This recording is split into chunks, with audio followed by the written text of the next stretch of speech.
Everyone, welcome back to my channel. Welcome to a new mini blog. Mini blog বলতে বলতে অভ্যাস হয়ে গেছে। অ্যাকচুয়ালি অনেক দিন ধরে তো ইউটিউবে ভিডিও দেওয়া হচ্ছিল না, তো ফেসবুকে মিনি ব্লগ ছাড়ছিলাম, তো সেই জন্য অভ্যাস হয়ে গেছে। যাই হোক, এখন সকাল 6:30 মতন বাজে।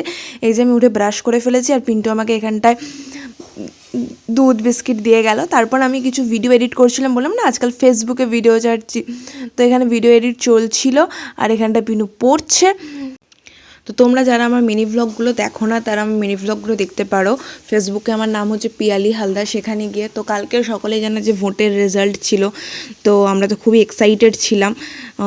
জানতাম রেজাল্ট কেমন হবে, বাট তাও একটা এক্সাইটমেন্ট তো ছিল। আর এখানটায় তাই টিভি দেখতে দেখতে বোনকে পড়াচ্ছিলাম, আর এখানটায় দেখো আমি নিমকি খাচ্ছি।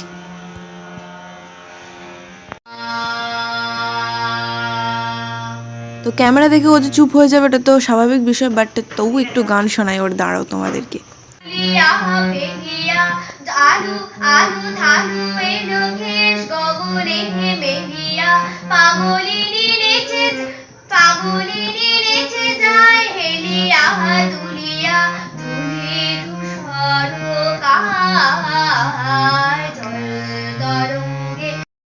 যতই বলি সকালে করে ওর গানের রেওয়াজে বসতে, বাট ও কখনোই বসে না, কারণ সকালবেলা ভালো লাগে না। ওর মনে হয় পড়াশোনা করে 10টা বাজুক, তারপর ও যাবে।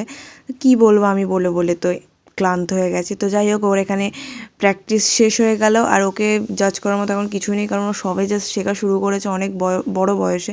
ইনফ্যাক্ট জাস্ট 3 মাস 4 মাস মতো হয়েছে। তারপর বাবা মার্কেট থেকে এলো, আর অনেক দিন পর আইসক্রিম এনেছে, বিকজ পিন্টু যেহেতু রেওয়াজ করে, সেই জন্য ওর রোজ আগে আইসক্রিম আনতো, বাট ওর গলার অবস্থা খুব খারাপ হয়ে যাচ্ছিলো, সেই জন্য আমরা বারণ করেছিলাম, বাট তাও কালকে এনেছিল, কেন জানি না। যাই হোক, একদিন খাওয়া যেতেই পারে। তারপরে আমরা স্নান টান করে দুপুরে খেতে বসলাম। পিনু খাওয়া শুরু করে দিয়েছিল, বাট ওই যে ফোনটা যেই আমি অন করলাম, অমনি পিন্টুর মনে হলো এখন আমার ফ্রিজ হয়ে যাওয়া উচিত।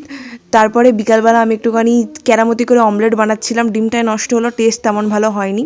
তো যাই হোক, আজকের ব্লগটা আমি এখানেই শেষ করছি। দেখা হচ্ছে তোমাদের সাথে পরের ব্লগে। Tata, bye bye. আর ভালো লাগলে একটা লাইক শেয়ার সাবস্ক্রাইব করে